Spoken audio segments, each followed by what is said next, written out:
Halo, gimana di rumah nih atau di Iya, klinik ya, Bu di ya? rumah. Hari ini di rumah, Pak. Oh, oh Mm-mm. oke. Ya, ya, ya.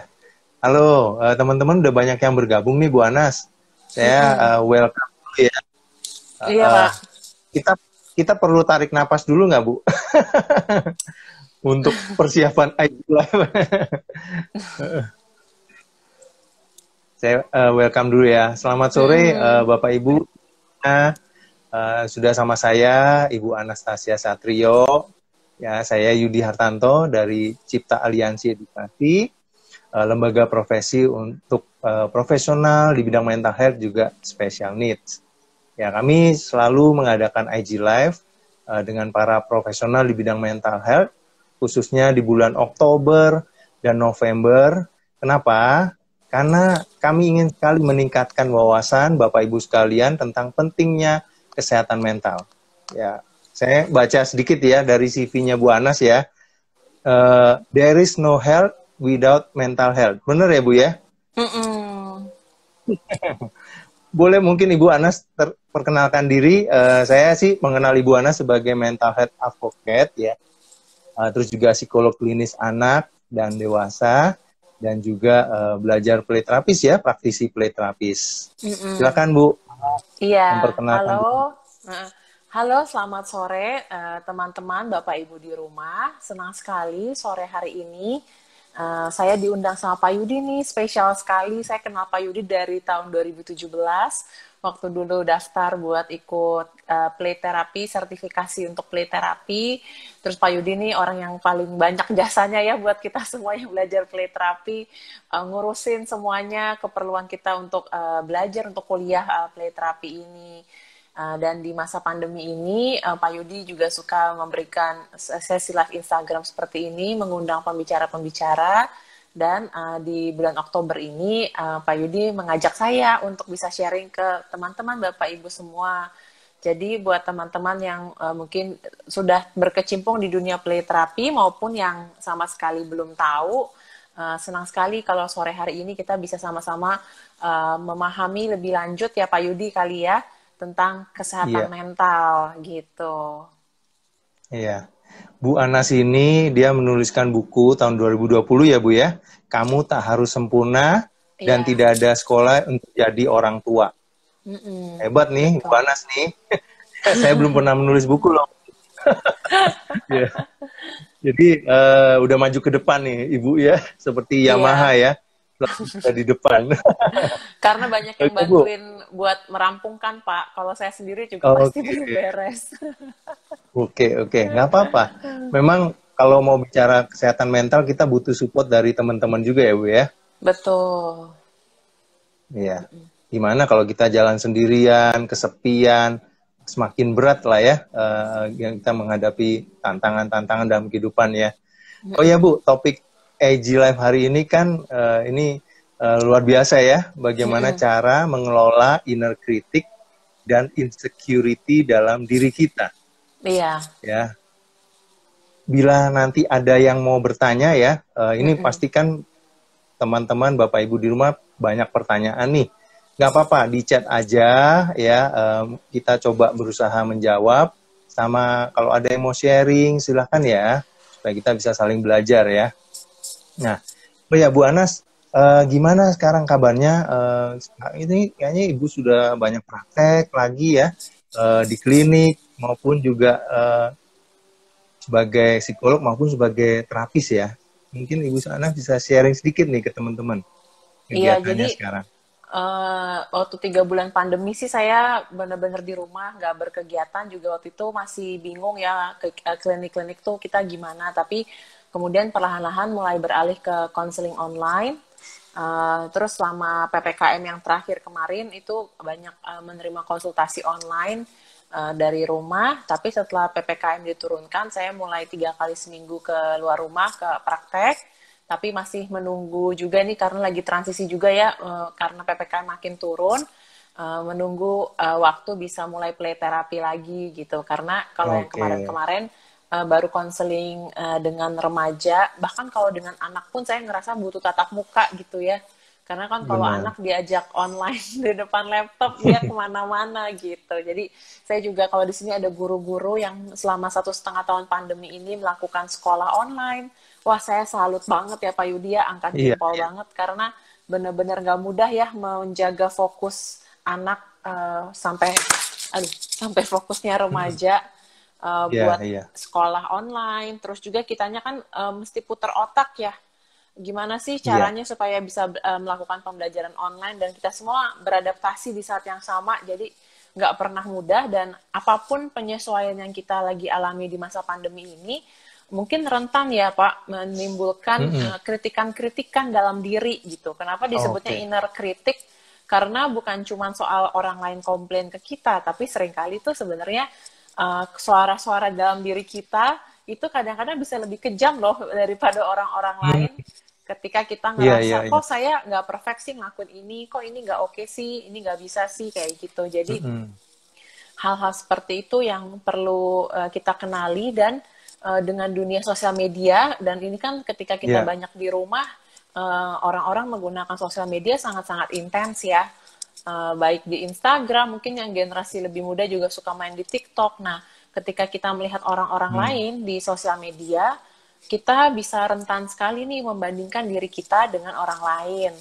Sayangnya seringkali kita tuh bandingin diri kita tuh dari kitanya kurangnya apa, terus kita lihat orang Mm-mm. lain, kok dia hebat banget ya bisa begini, atau Iya, hidupnya kok kayaknya enak banget ya, nggak ada masalah. Nah, itu yang iya. saya concern bisa menimbulkan rasa insecurity dari dalam diri kita.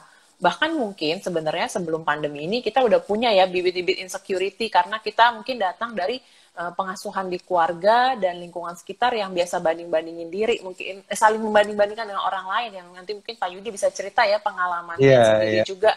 Karena itu kan dulu orang sebelum kenal soal dunia kesehatan mental, sebelum kenal apa namanya dunia play terapi dan psikologi gitu kan, mungkin nggak tahu ya cara-cara memotivasi Mm-mm. anak atau orang tuh kayak gimana. Dan banyak yang masih berpikir, dan termasuk mungkin Pak Yudi dan saya dapat pengasuhan atau lingkungan yang berpikirnya kalau mau motivasi anak itu ya dibandingin sama kakak adiknya, dibandingin sama anak tetangga, sepupu gitu ya, anak Pak RT Iya, gitu iya. ya. Jadi itu Mm-mm. dipikirnya tuh bisa membantu seseorang tuh termotivasi. Padahal setelah kita belajar dan mendalami play terapi ya Pak Yudi ya, belajar soal Iya, kesehatan mental anak dan manusia, ternyata pengalaman dibanding-bandingin itu tuh sangat harmful ya, berbahaya iya, sebenarnya buat kesehatan mental, sehingga kita sekarang mau jadi agent of change ya Pak ya, bersama-sama iya, lebih memahami kesehatan mental diri, lalu memahami kesehatan mental orang lain. Dan mungkin di hari ini nanti kita bisa bahas tips-tips singkat bagaimana sih iya. mengatasi atau mengelola si inner critic dan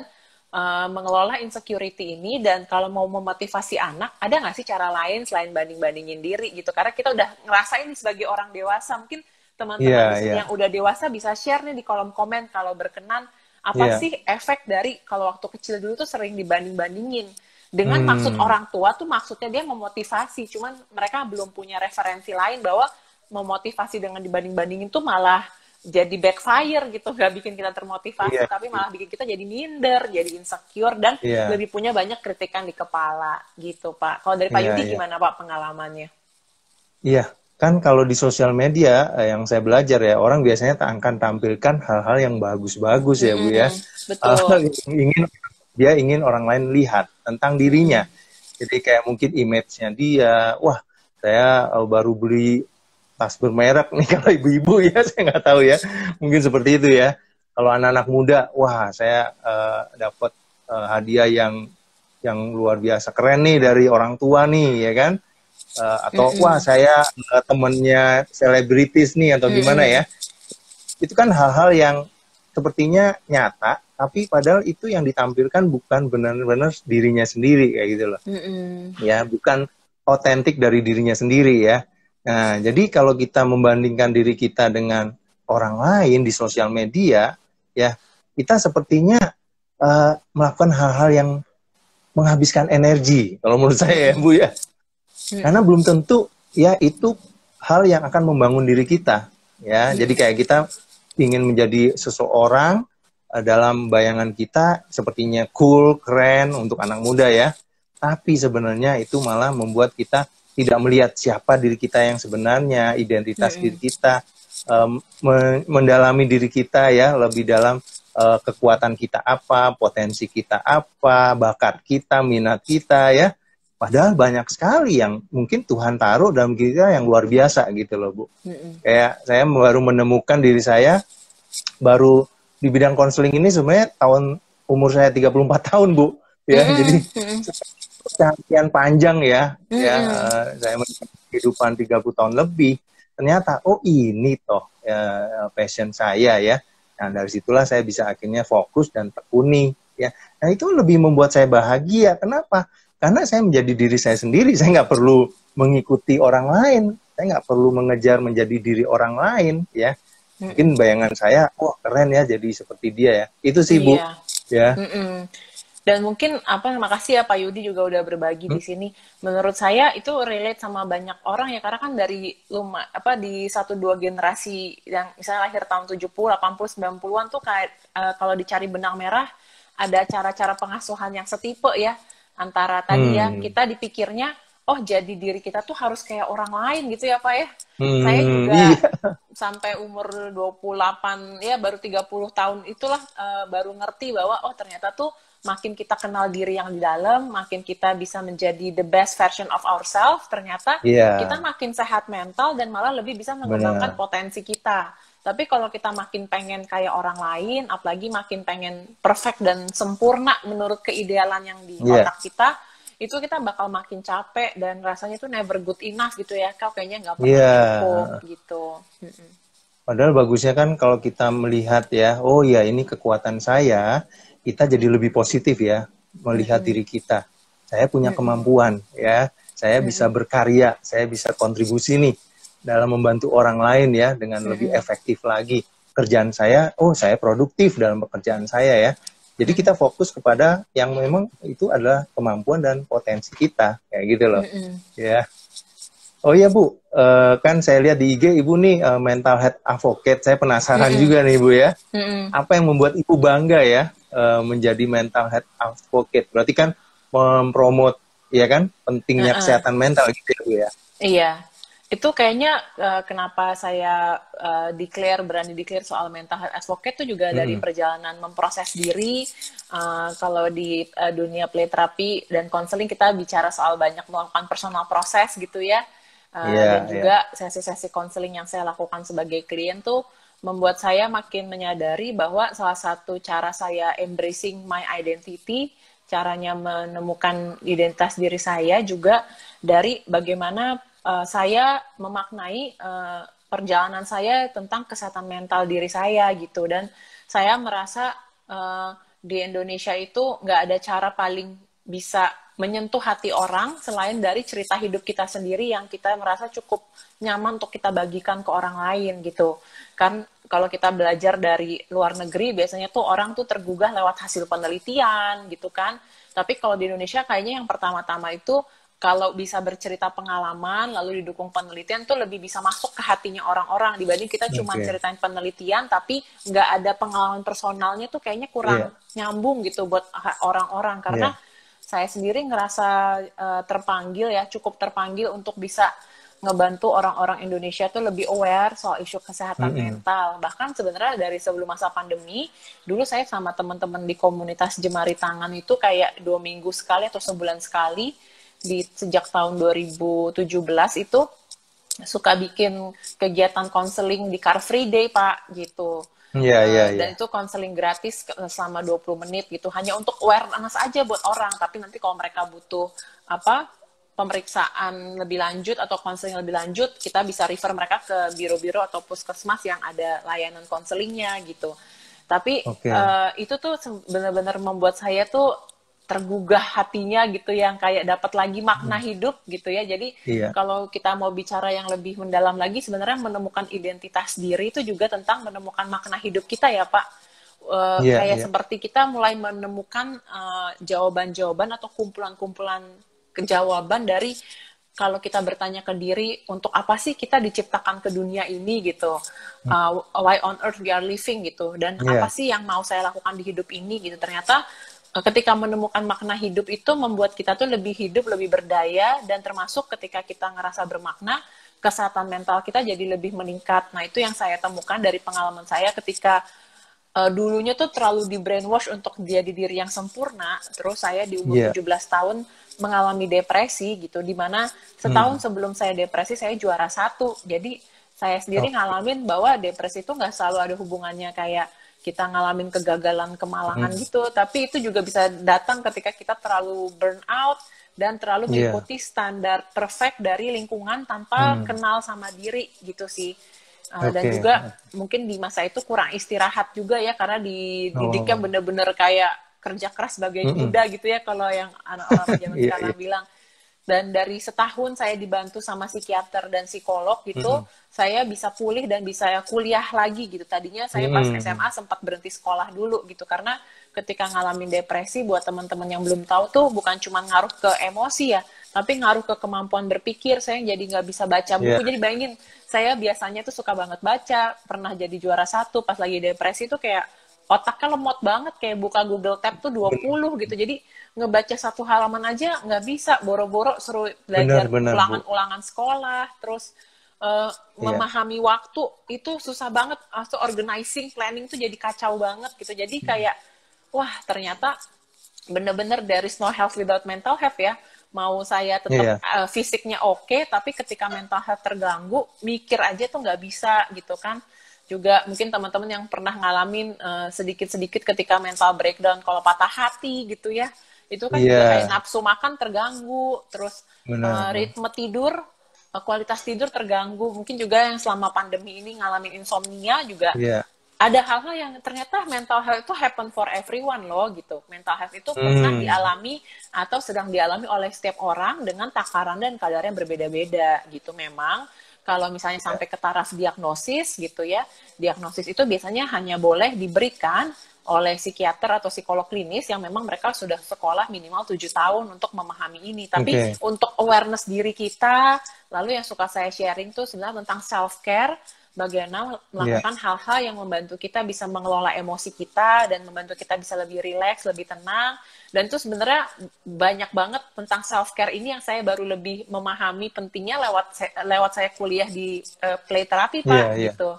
Jadi waktu saya kuliah di psikologi lebih banyak konsep-konsep yang lebih jauh dari diri gitu, tapi begitu di play therapy belajar tentang check-in ke diri sendiri, belajar lakuin creative art, drawing, bikin jurnal gitu ya, itu ternyata sangat-sangat membantu kesehatan mental. Jadi menurut saya memang tadi nggak semua orang bisa bikin diagnosa, tapi semua orang wajib dan perlu tahu loh cara-cara self-care emosi dirinya yang akan membantu kesehatan mental, sehingga kalau self-care kita bagus, biasanya tuh salah satu indikatornya juga inner critic sama insecure tuh jadi minimal banget, Pak, gitu.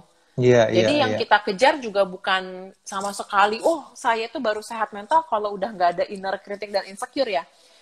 Padahal kalau dari WHO sendiri, kalau teman-teman nanti lihat di YouTube, mereka punya video edukasi tentang depression, itu mereka bikin judul videonya itu I have a black dog named depression. Jadi dalam kesehatan mental itu kita melihatnya tuh segala sesuatu tuh bukannya sembuh kayak flu dari pilek jadi sembuh ya, tapi kita bisa ngelola. Kalau kita punya kecemasan tinggi, kita bisa kelola.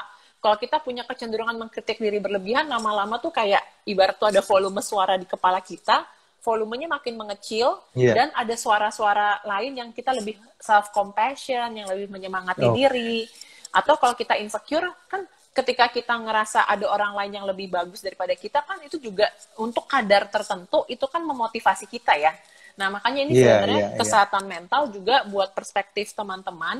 Ini tuh kesehatan mental bukan perkara hitam putih ya, bukan black and white ya Pak ya. Tapi ini spektrum. Kalau teman-teman yang cewek tuh mungkin kebayangnya kayak spektrum warna lipstick, atau kalau teman-teman cowok ini kayak spektrum warna motor gitu ya.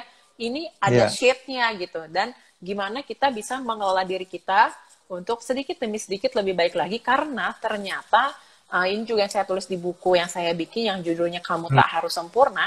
Ternyata ada loh cara-cara self-care emosi yang sebenarnya bisa dilakuin dalam sehari tuh 5-10 menit. Tapi itu akan sangat-sangat membantu cara kita mengelola kesehatan mental, termasuk bagaimana kita mengelola si inner critic dan insecurity ini, Pak. Iya, iya. Nah, jadi kalau saya dengarkan nih dari tadi ya, ibu nih Mm-mm. mengalami sendiri ya, Mm-mm. dan ini jadi satu motivasi ya untuk Mm-mm. ibu mendalami lebih dalam lagi, bahkan ambil jurusan psikologi sampai jadi Mm-mm. psikolog ya, Mm-mm. ambil belajar terapi sampai akhirnya menemukan ya, sepertinya dengan memahami diri sendiri, ibu lebih efektif lagi dalam membantu orang lain ya, yang mengalami Betul. apa yang ibu alami ya. Jadi Mm-mm. depresi ini jangan kita lihat sebagai satu black and white ya, artinya ini akan menjadi bagian dalam hidup kita ya Bu ya, kayak Mm-mm. merasa cemas ya, merasa takut ya, Mm-mm. bahkan kita harus terima ini sebagai teman ya Bu ya, mungkin ya, Iya jadi teman gitu. kita Betul, kelola ya, dan ayo itu main indikator, dulu ya. betul. Oke. Indikator kalau kita lagi self care-nya lagi nggak bagus atau lagi ada hal-hal Iya, yang iya, traumatik yang men-trigger atau iya, iya, loading iya. kerjaan kita lagi terlalu banyak, itu kan kesehatan mental Mm-mm. kita udah langsung alarm sebenarnya di kepala kita. Bener, iya. Heeh. Kan Hanya enak ya Bu ya saja, diingetin, iya, ya kan? benar-benar. Dengan Hanya, perasaan kita hanya ya, perasaan benar-benar. yang muncul. Betul. Hanya saja menurut saya tuh di sistem pendidikan kita di Indonesia itu saya suka Mm-mm. banget sih quotes ini Pak. So many years of Apa? education, no one teach Mm-mm. us yet how to love ourselves and how to know our Oh, emotions gitu. Bertahun-tahun oke, pendidikan oke. kita nih, sistem pendidikan kita di Iya, iya, sekolah iya, maupun di keluarga yang belum paham soal iya, kesehatan iya. mental, kita tuh belum dikenalin cara-cara mengenali diri yang di dalam, bagaimana cara-cara mencintai diri secara sehat, dan juga Oke, mengenali dan memproses emosi secara sehat gitu. Jadi iya, hal-hal ini yang kenapa kita jadi kayak kok kayak baru melek sekarang, terus kayak di usia dewasa iya, nih kita kayak lagi kejar-kejaran, kalau udah punya anak nih lagi kejar-kejaran sama anak untuk memahami diri gitu ya. Jadi iya, mau iya, iya. ngajarin anak kenalin emosi kan kitanya dulu mesti belajar ya. Kan Bener. ini prinsip parenting itu kan kayak kita Iya, pakai iya, masker oksigen ya. Sebelum ngasih iya, masker iya, oksigen ke anak harus kitanya dulu. Jadi kalau kita mau anak-anak kita yang sekarang lebih sehat iya, mental, lebih mengenali emosi mereka, bukan kayak kita dulu yang kalau marah nggak boleh, iya, kalau sedih nggak boleh iya, ditahan. Apalagi mungkin Pak Yudi bisa banyak sharing pengalaman iya, ya iya. bagaimana sebagai dulu sebagai anak laki-laki bertumbuh di budaya dan keluarga Indonesia yang banyak kan suka dibilang dulu, kamu kan laki-laki ngapain nangis kayak gitu kan, ngapain Hmm, cengeng gitu kan, padahal ternyata kan Tuhan iya, kasih kita kantong air mata sama ya, laki-laki dan iya, perempuan dikasih jatahnya benar. gitu kan. Terus tadi marah nggak Iya, iya. boleh, sedih nggak boleh. Terus Hmm, mau seneng, ada budaya-budaya dan keluarga di Indonesia juga yang jangan terlalu seneng ya, nanti bentar lagi sedihnya datang iya, lagi kan. Jadi kayak kalau pakai baju ini kayak serba salah nih, kayak sesek gitu kan rasanya. benar, Padahal benar. emosi ini adalah energy in motion gitu, energi yang bergerak yang Iya, seperti hukum kekekalan energi Newton. Emosi iya, ini hanya bisa berubah bentuk, nggak bisa dihilangin. Jadi ketahan semua di badan kita, dan sekarang kita baru makin tahu iya, bahwa emosi tersimpan di tubuh. Jadi gak heran ya kalau kita bisa ngalamin mental breakdown, burnout, dan iya. gejala-gejala istilahnya psikosomatis ya. Misalnya kalau kita cemas Mm-mm, jadi mudah asam lambung naik, kalau lagi stres mm-mm. asam lambung naik, jerawatan, masalah kulit, rambut Iya, rontok, susah tidur gitu-gitu. Jadi memang sangat-sangat terkait kesehatan fisik dan kesehatan mental ini. Dan sebenarnya yang iya, lebih penting adalah kita tahu cara-cara membantu kita tiap hari untuk daily life buat self care, dan juga tahu, wah saya ini kayaknya udah nggak bisa handle sendiri nih, saya butuh pergi ke mm, profesional di bidang kesehatan mental. iya, Dan itu sebenarnya beragam banget di Indonesia, ada yang konselor, ada terapis, ada psikolog, ada psikiater. Nah itu semua mereka juga ada spektrumnya yang bisa membantu di titik mana, dan siapapun yang teman-teman kenal dan cocok, karena membantu kesehatan mental tuh butuh cocok-cocokan ya, kayak kita ke dokter kulit iya, aja kan cari dokter yang cocok buat kita ya. mm-mm. Silahkan teman-teman Bapak Ibu cari yang paling cocok, dan mana aja dulu deh yang bisa ngebantu gitu. Karena dari satu profesional mental health, biasanya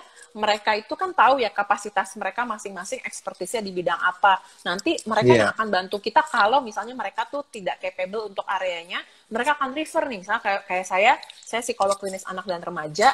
Kalau misalnya ada orang datang ke saya, ternyata isunya adalah isu relasi pernikahan. Itu kan di luar ekspertis saya. hmm, Oh ya, nanti saya refer iya, nih ke konselor pernikahan atau ke psikolog dewasa yang ahli relasi. Nah, tapi kan minimal udah cari reach out ya, udah cari bantuannya dulu nih. Gitu. Dan benar, ini juga sebenarnya hal yang gak mudah sih di budaya Indonesia, karena berapa banyak nih dari kita, termasuk saya dulu, nanti Pak Yudi juga bisa sharing, yang hmm, dulunya tuh waktu kecil diindoktrinasinya atau dididiknya adalah kamu tuh harus bisa apa-apa sendiri.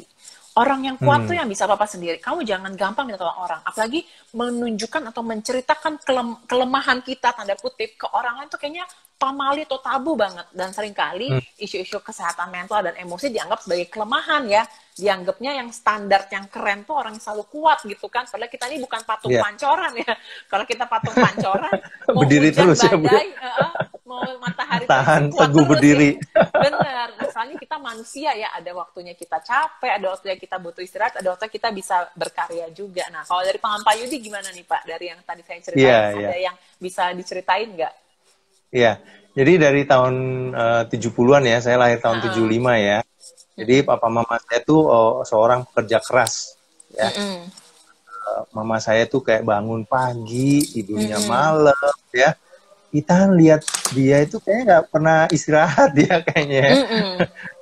Ayah saya juga begitu, bekerja keras ya, bantu mama juga ya. Kita keluarga ya, tinggal di rumah itu kayaknya yang dalam image bayangan saya adalah kerja keras.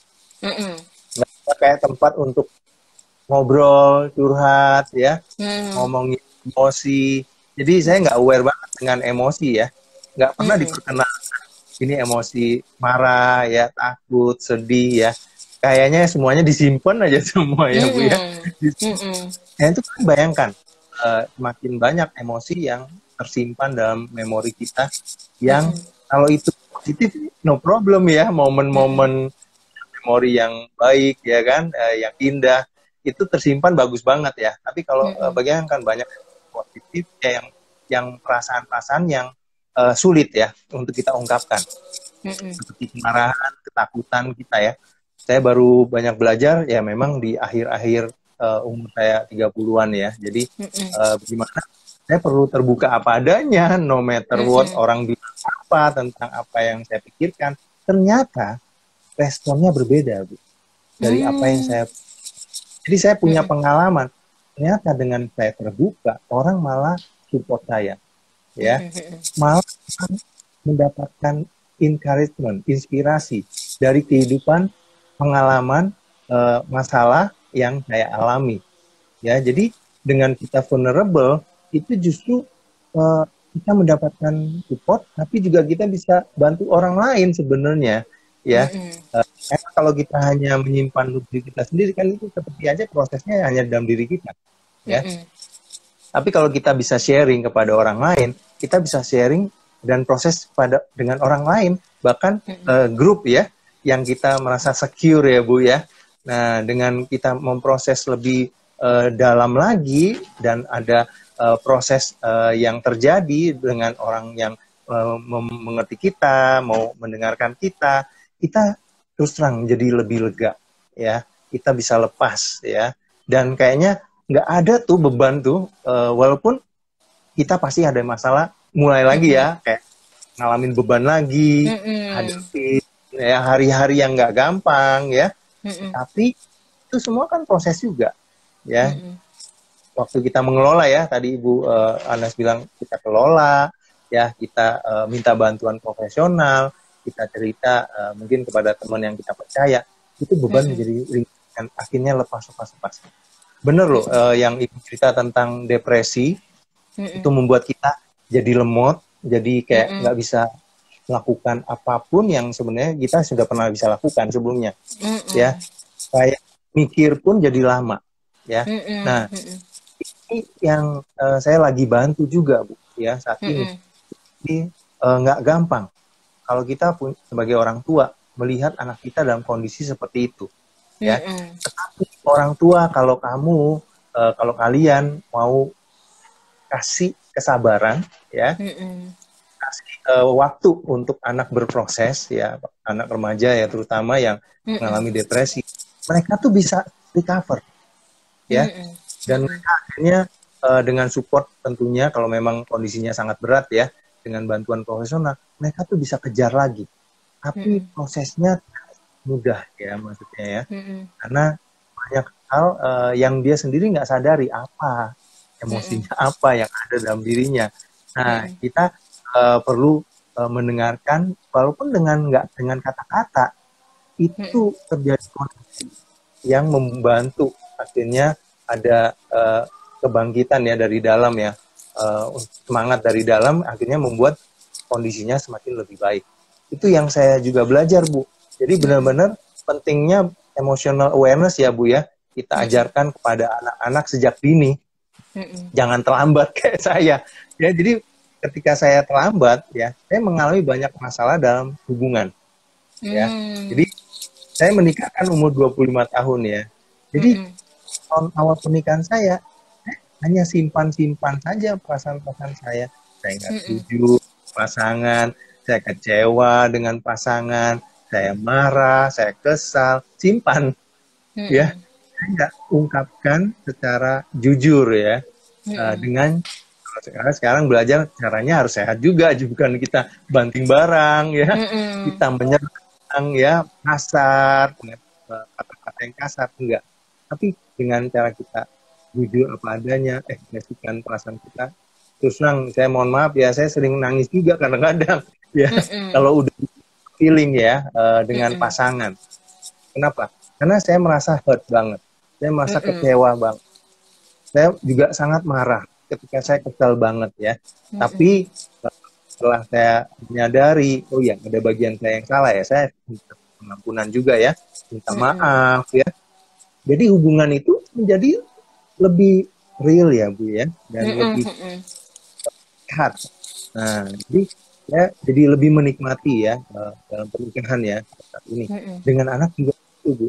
Ya, ternyata kita lihat selalu hal yang negatif itu tidak membantu hubungan kita menjadi lebih dekat sama anak. Ya. Tapi kalau kita melihat saya harus dekat sama anak saya, itu menjadi hal yang penting dalam hubungan ya, dalam keluarga, itu malah membantu. Akhirnya kita melihat hal-hal yang positif, ya. Dan anak menjadi feel secure. Kalau mereka cerita, mereka bisa marah sama kita juga ya. Kalau mereka nggak tapi kita bisa terima, oh iya, itu cara berpikir anak kita yang melihat dari sisi pandang yang berbeda. Nah, jadi saya bisa memahami dan lebih sabar, dan ini membantu akhirnya hubungan saya jadi semakin lebih dekat dengan anak. Itu harapan saya sih, Bu. Ya. Nah, kalau mungkin ada hal yang lain lagi tentang self care tadi kayaknya Ibu banyak tips-tips nih kayaknya kalau tentang self care ya, Bu ya. Nggak perlu lagi, Bu ya, 5-7 menit aja bisa membangkitkan energi kita kembali ya, Bu ya. Betul, iya. Jadi ternyata setelah saya mempelajari soal otak manusia, ternyata otak kita itu kan kayak otot ya Pak Yudi ya. Jadi kalau kita bisa latihan sit up, push up buat tubuh kita yang tadinya kita tuh susah buat sit up atau push up itu dulunya susah tuh sekarang bisa 20 kali bahkan bisa ratusan kali. Jadi kan tubuh kita atau otot kita aja tuh punya kemampuan untuk semakin belajar hal-hal baru ya, lebih elastis. Ternyata otak kita juga seperti itu. Jadi kesehatan mental ini tuh bukan takdir teman-teman, tapi kesehatan mental ini karena diprosesnya di otak sangat manusiawi, sangat bisa dilatih gitu. Seringkali kan kadang-kadang ketika kita ngobrol sama orang-orang yang belum paham soal kesehatan mental, seringkali isu kecemasan, depresi atau burnout ini hanya dikaitkan secara tunggal dengan tingkat keimanan atau tingkat ibadah kita nih. Jadi seakan-akan kalau kamu cemas nih, kamu kurang beriman nih ya kayaknya ya. Apalagi kalau kamu depresi nih, berarti kamu jauh dari Tuhan. Mungkin ada orang-orang yang sudah sangat dekat dengan Tuhan, sudah menjalankan ritual ibadahnya dengan baik, tapi tetap ngerasa cemas karena mungkin ada pengalaman di keluarga yang dia belum diajarin cara memproses emosi, ataukah ada trauma-trauma masa kecil yang karena kan trauma kesimpan di tubuh ya, jadi butuh cara manusiawi juga untuk memprosesnya gitu. Saya merasa setiap agama itu ngasih kita tujuan ke depan. Oh ya, penting nih berdamai dengan diri, penting nih memaafkan, tapi secara psikologis dan kesehatan mental itu ada proses manusiawi yang harus kita lewati, mirip kayak kita makan kan, kita nggak ada yang berdoa doang terus makannya langsung kenyang gitu perut kita kan. Habis berdoa kita mesti ada proses makan nih manusiawi nih, secara biologis masuk ke kerongkongan, ke lambung, baru kita kenyang. Nah, proses manusiawi emosi psikologis juga seperti itu. Nah, jadi harapannya dengan teman-teman memahami bahwa ini tuh bukan takdir, emosi itu bisa dilatih ya. Kayak tadi aja Pak Yudi baru belajar di umur 30-an, dan sekarang Pak Yudi umur berapa Pak sekarang? Udah 40-an? 46. Nah, 46, Bu. Udah 46 tuh ternyata bisa menjalani hidup yang di masa umur dewasa ini jauh lebih menyenangkan ya Pak ya? Iya, karena lebih benar-benar. bisa memproses emosi, terutama tadi ya, karena memang pengalaman-pengalaman kita yang ketidaktahuan pengasuhan kita terhadap emosi itu emang ngaruhnya ke relasi sih gitu. Jadi saya Mm-mm. sendiri juga kenapa dulu termotivasi untuk cari bantuan konseling ke profesional, banyak memproses diri karena ngerasa dulu kok rasanya insecure banget pas menjalani relasi romantis dulu dengan pasangan ya, Iya. dengan pacar gitu. Jadi dan rasa insecure ini kan kalau intens tuh sampai kerasa di tubuh loh teman-teman, kan sampai Mm-mm. kayak dadanya kayak ketusuk-tusuk, kepalanya sakit, jadi kayak nggak nyaman banget gitu. Yang sementara orang-orang bilang wah, relasi romantis atau pacaran tuh selalu indah, saya kayak malahan insecure saya keluar semua nih, jadi gimana dong Iya, caranya. Nah iya, itu iya. yang bikin saya jadi termotivasi untuk mengenali dan memproses ini di diri saya Iya. dengan bantuan profesional. Nah, cara-cara self care yang saya sendiri lakukan dan saya juga pelajari itu ternyata teman-teman sesederhana kita berlatih napas. Jadi pada saat Hmm. kita sedang cemas, terus kita lagi jenuh atau emosi marah pun, itu kan perhatiin deh, napas kita kan kayak pendek-pendek dan intens gitu ya. Nah, dengan Iya. kita kayak jeda, yang sekarang lagi ngetren juga soal mindfulness, jadi kita lakuin mindful breathing gitu. Misalnya, oke, saya tarik napas dulu deh, tarik napas, perutnya dikembungin, terus buang nafas, perutnya dikempesin, terus kita fokusin perhatian kita hanya pada nafas yang dihirup dan nafas yang dihembusin. Lakuin aja 4-5 kali. Atau buat teman-teman remaja atau anak muda bisa ngelakuin namanya breathing, box breathing ya. Jadi napasnya tuh sambil bikin kotak gitu kan. Ini kotak ini tuh Hmm. boleh segitiga, boleh apa? Boleh lingkaran, karena sebenarnya gini, otak manusia itu nggak bisa membedakan yang maya dengan yang nyata. Jadi pada saat kita Hmm. cemas, baik yang membuat kita cemas dan takut secara fisik, maupun yang bikin kita cemas dan takut secara emosi atau psikologis, misalnya kita harus chat dosen kita yang galak gitu kan, atau orang tua yang galak, itu tuh takutnya tuh sama di otak gitu kan, antara kita secara fisik takut angka di rekening berkurang, sama kita diancam atau dibully yang menakutkan, itu sama loh proses di otaknya. Hmm. Makanya kita perlu ngebantu diri kita merasa lebih aman secara emosi. Nah, cara lebih aman secara emosi salah satunya itu adalah dengan melakukan repetisi, mengulang-ulang bikin kotak ini tanpa otak kita harus mikir. Karena begitu kita Hmm. rasanya melakukan hal yang familiar, oh ini kan gampang ya kok cuma kotak doang. Kayak di sistem otak kita langsung kasih sinyal, oh dia lagi dalam kondisi aman. Padahal kita lagi Iya. ngebantu diri kita lebih tenang. Nah, jadi nanti teman-teman bisa cari di YouTube breathing box atau bernafas membuat kotak, yang caranya itu sama kayak tadi. Tarik nafas, tahan, Iya. hembuskan. Tarik nafas, Hmm. tahan, hembuskan. Nah, itu silahkan dilakukan mau 20 kali, 30 kali, 40 kali. Cari yang cocok buat kita. Karena at the end of the day, pada akhirnya, cara-cara self-care kesehatan mental itu adalah sejauh pengenalan kita sama diri kita sendiri. Jadi saya juga suka Hmm. bilang, ini you do you, lakuin yang paling cocok buat kita gitu. Kalau misalnya kayak saya nih Pak, orangnya tuh nggak Iya. terlalu detail. Jadi waktu zaman 3 tahun lalu tuh mulai beredar buku-buku drawing for stress release yang di toko buku, tapi gambarnya Iya. Iya. kecil-kecil, itu nggak cocok buat Benar. tipe orang kayak saya, karena saya Oke. nggak suka hal detail, malahan saya makin stres kalau suruh ngerjain hal-hal yang detail kayak gitu. Tapi mungkin buat yang cocok itu jadi ngebantu Iya. mereka punya sense of control misalnya. Iya. Kalau saya lebih sukanya, lebih cocoknya adalah buku gambarnya tuh yang polos, yang kosong. Nah, kadang-kadang juga saya pelajari dari terapi, kita bisa tanya nih ke diri sendiri, lagi butuh outlet buat gambarnya tuh yang ukuran kertasnya seberapa? Yang ukuran B5, yang ukuran A4, A3, apa bahkan A1, karena tergantung seberapa yang mau kita keluarin. Nah, dari hanya Benar. memberi ruang buat diri kita, buat emosi kita tuh ada outletnya, ada wadahnya, kan tadi kan, emosi kan energi, kita pindahin tuh energi dengan bernafas, sama menggambar, atau menulis, menamai emosi gitu. Kadang-kadang kalau Iya. yang belum paham, bikin jurnal emosi tuh bukan kayak Dear Diary ya, fokusnya tuh bukan pada kejadiannya. Untuk kesehatan mental, fokus kita adalah menamai emosinya. Ini emosi yang lagi Hmm. saya rasain tuh apa ya? Dan ternyata sejak kita remaja sampai kita dewasa sekarang, itu sangat-sangat wajar kita merasakan namanya mixed emotion atau emosi campuran. Hmm. Jadi bisa di saat yang sama, saya tuh senang, tapi saya capek juga. Saya tuh kangen Hmm. sama dia, tapi saya juga bete gitu. Kita sayang sama orang tua, tapi juga sebel kalau lagi dimarahin gitu. Ternyata nggak apa-apa loh, kita punya Iya. mixed Iya. emotion dalam satu peristiwa yang sama. Yang tugas kita adalah mengenali, menamai nama emosinya apa. Saya pun belajar nih, ini tuh sedih apa kecewa ya? Apa dua-duanya gitu. Ini tuh saya capek apa bete ya gitu. Nah, makin sering kita berlatih nanya ke diri, saya bilang ini kayak kungfu panda nih Pak. Makin sering kita latihan, nanya ke diri makin jago. Tapi kalau cuma dengerin Instagram ini, teman-teman nggak latih, ya nggak meningkat skill si kungfu panda mengenali emosi ini. Jadi silahkan nanti dicoba tiap hari. Dan kalau di HP kita nih, baik HP Android maupun iPhone, itu tuh udah ada apps, aplikasi-aplikasi namanya mood tracking. Jadi buat nge-track mood kita tinggal klik. Jadi itu juga berguna banget buat teman-teman remaja dan anak muda. Kayak males nih nulis-nulis, ya udah bisa pakai apps itu, karena setelah 7-14 hari mereka akan mengeluarkan report nih tentang fluktuasi emosi kita. Jadi kita juga jadi lebih kenal diri sendiri, karena ternyata bener-bener kayak peribahasa yang suka kita dengar ya Pak ya, nggak kenal maka nggak sayang diri. Nggak heran kita itu susah sayang sama diri, nggak heran kita banyak inner kritik dan banyak insecure ke diri, karena mungkin kita belum benar-benar kenal sama diri kita yang di dalam, yang versi kita yang di dalam nih, bukan diri kita versi kata orang tua, kata lingkungan gitu. Nah, makin kita kenal sama diri yang di dalam, pasti nanti bisa makin sayang sama diri dan kesehatan mental kita makin meningkat. Atau kalau kita lagi ngedown, kayak bola basket nih lagi ngedrop, kita udah lebih tahu caranya naik lagi ke biasa aja itu kayak gimana. Istilahnya resiliensi ya.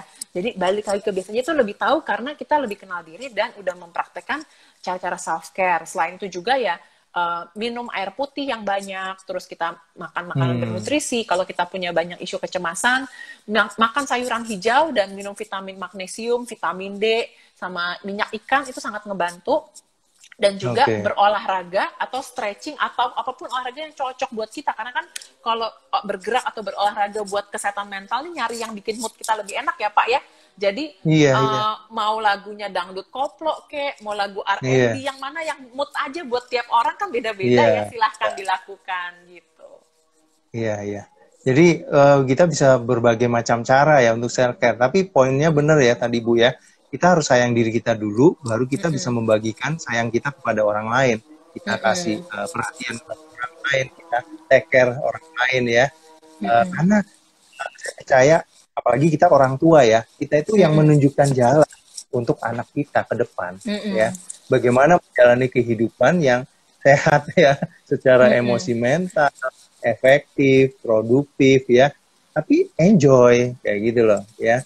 Ini yang saya lagi mau belajar Bu ya, karena saya seorang ayah kan. Nah, berarti apa yang akan ajarkan kepada anak saya adalah dari kehidupan saya langsung. Betul. Ya. Kita melihat waktu saya ada masalah, apa respon saya ya. Nggak menghadapi masalah ya, bisa terbuka nggak waktu ada masalah ya, bisa butuh minta support nggak, bantuan waktu ada masalah ya. Nah itu kan kayak menunjukkan ya, ini loh caranya kalau kita ada masalah, ini yang kita bisa lakukan ya. Harapannya ke depan keyakinan saya ini diikuti oleh keyakinan anak-anak saya ya. Jadi mereka nggak bingung lagi nanti waktu mereka membangun hubungan, waktu ada masalah, kesulitan, kebingungan yang mereka hadapi, mereka tahu ya. Itu sih harapan saya ya ke depannya. Harapan saya juga untuk para orang tua yang ada di sini ya. Terus ada pertanyaan nih Bu Anas nih ya.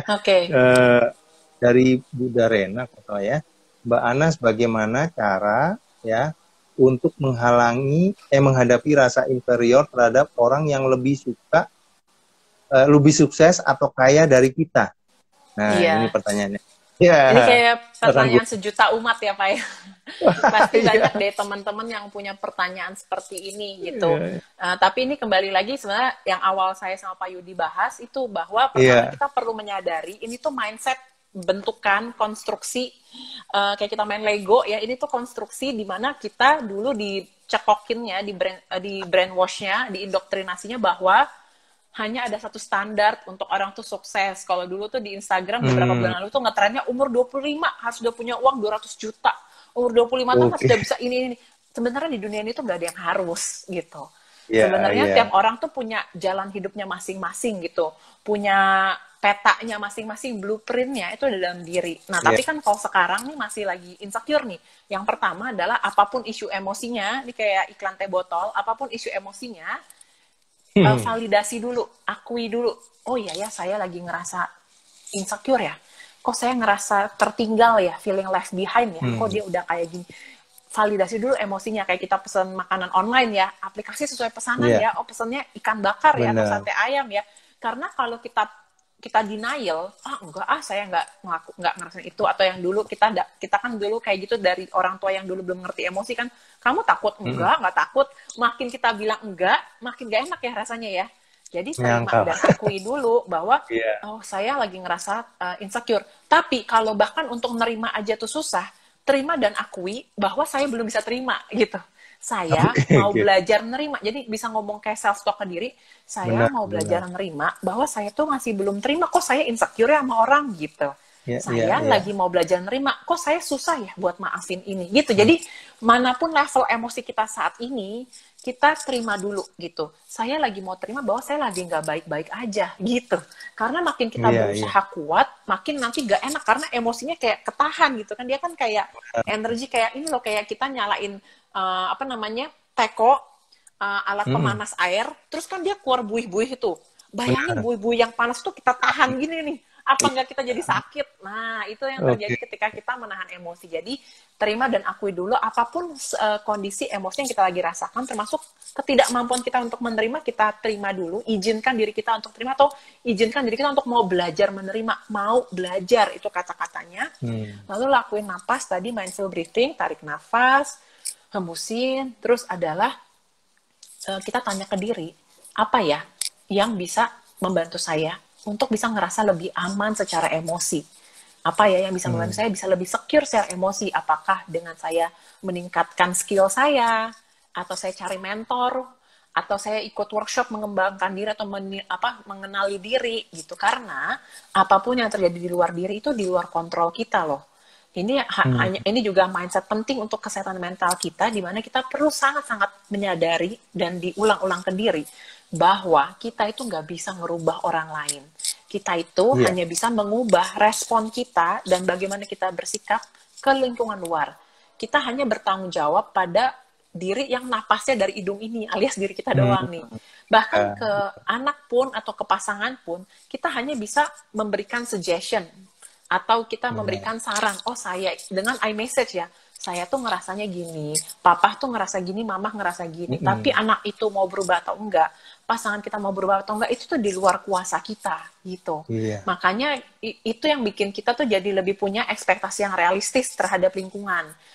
Apa yang orang lain posting itu kan di luar kuasa kita ya. Masa kita bilang kamu jangan posting kayak gitu dong, saya jadi insecure, ya kan? Pertanyaan kita adalah gimana ya supaya saya bisa membantu diri saya merasa lebih aman. Apakah untuk beberapa jam atau kadang satu hari saya sendiri ngelakuin detox sosial media.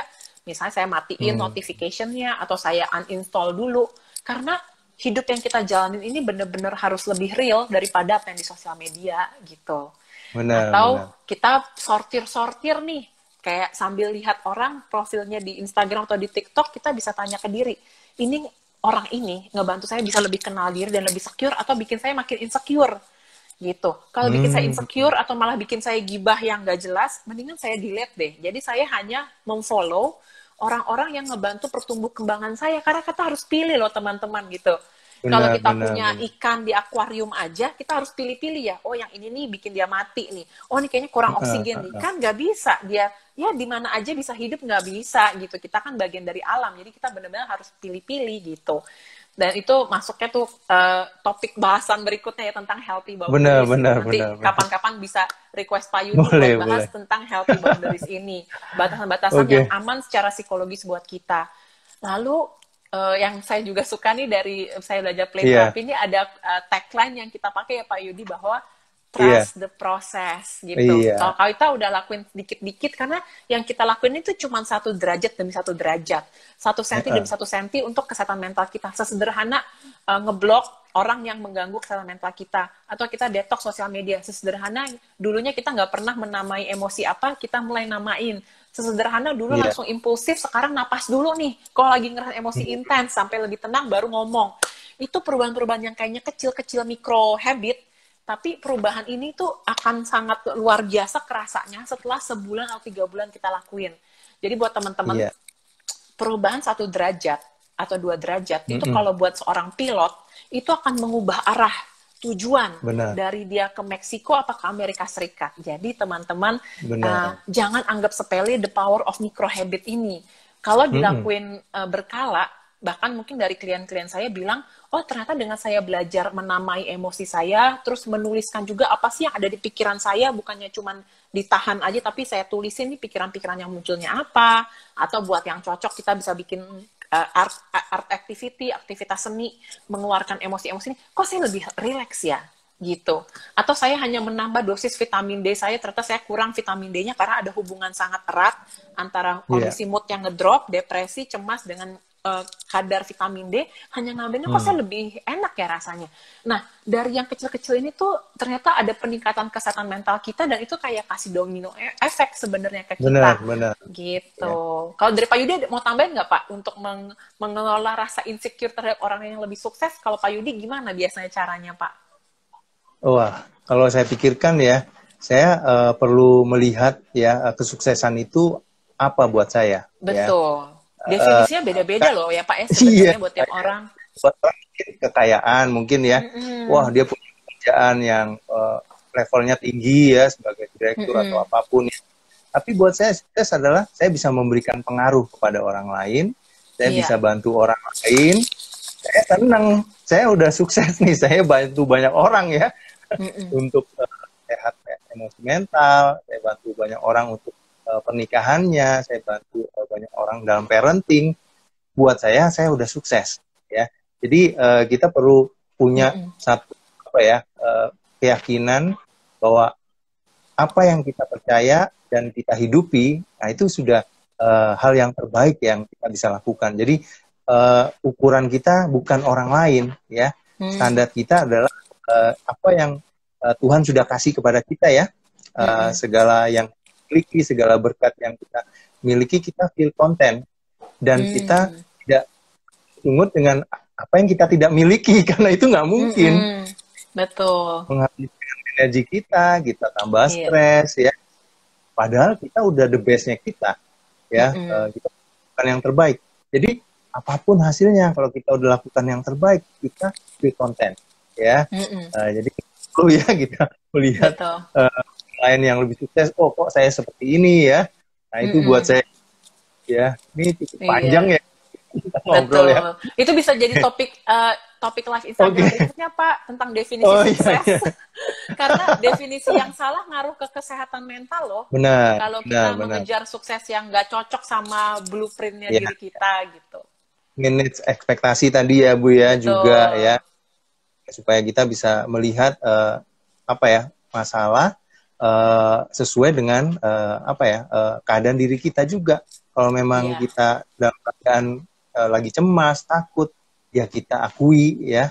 Nah, kita jangan expect diri kita terlalu tinggi ya. Mm-mm. Mungkin saat ini ya kita slow down dulu kayak gitu loh. Mm-mm. Ya, tenangkan diri dulu, bukannya Mm-mm. fight terus ya, Mm-mm. bukannya malah terus ya. Mm-mm. Akhirnya kita malah tambah low ya, energi kita habis ya, kita mental kita juga menurun ya. Nah, Mm-mm. baik Bu, Mas, sudah jam 6 lebih Bu, nggak berasa ini. Iya, betul. Menit sudah berlalu ya. Mm-mm. Tapi thank you banget ya Bu Anas ya sudah Sama-sama Pak. sumber sore hari ini. Saya belajar secara pribadi loh bagaimana mengenali suara dalam diri saya ya. Kalau Mm-mm. ada hal-hal yang bisa mengganggu saya dan menguasai saya, perasaan-perasaan itu saya perlu bahkan ekspresikan ya dengan cara yang Betul. sehat ya. Betul. Jadi kalau ada masalah, gimana caranya menjadi lebih baik ya? Saya harus self care juga ternyata. Mm-mm. Ya, kita nggak boleh mengabaikan ya kebutuhan Mm-mm. diri kita. Kita pahami apa yang menjadi kebutuhan diri kita. Nah, Mm-mm. saya bisa menjadi diri saya apa adanya dan jujur, tapi tetap feel secure ya dengan Iya. keadaan. Ya, baik. Saya mau sharing juga kepada Bapak Ibu di rumah ya, untuk kita terus memperlengkapi para praktisi kesehatan mental di Indonesia. Kita mengundang ada 9 narasumber dari internasional yang adalah praktisi dan akademisi berpengalaman luas di bidang mental health dan psikoterapi. Ya, tunggu nih bulan depan ya, tanggal 13, 20 dan 27 kita mengadakan mental health virtual conference, Bu. Jadi Iya, para wow, keren banget. psikiater, dokter, ya, kita Terapis. undang orang yang luar biasa dari Amerika dan seluruh dunia, UK juga ya, untuk menjadi pembicara. Judul temanya adalah Strengthening Voice of and for Mental Health. Highlightnya itu, ya. Jadi bagaimana belajar the art of healing in anxious time. Ya, jadi konferensi akan berlangsung secara daring ya, online. Jadi mau dimanapun Bapak Ibu berada, mau di ujung pelosok pun nggak apa-apa. Ya, asal bisa ada join. jaringan sinyal ya Pak ya. Benar, pastikan ya internetnya stabil ya. Jadi follow terus Instagram Mental Health ini, juga Bu Anastasia Satrio ya, karena kita akan sering berbagi info-info informasi penting ya untuk kesehatan mental emosi kita. Akhir kata, salam sehat Bapak Ibu semua ya. Semoga semuanya tetap semangat di masa pandemi ini, di new normal ya saat ini. Dan thank you sekali lagi Bu Anas ya, sudah menjadi narasumber Sama-sama kita. Pak. Terima kasih juga udah berbagi pengalamannya. Salam sehat selalu Bapak dan teman-teman yang nonton. Bye semuanya. Dah. Ya.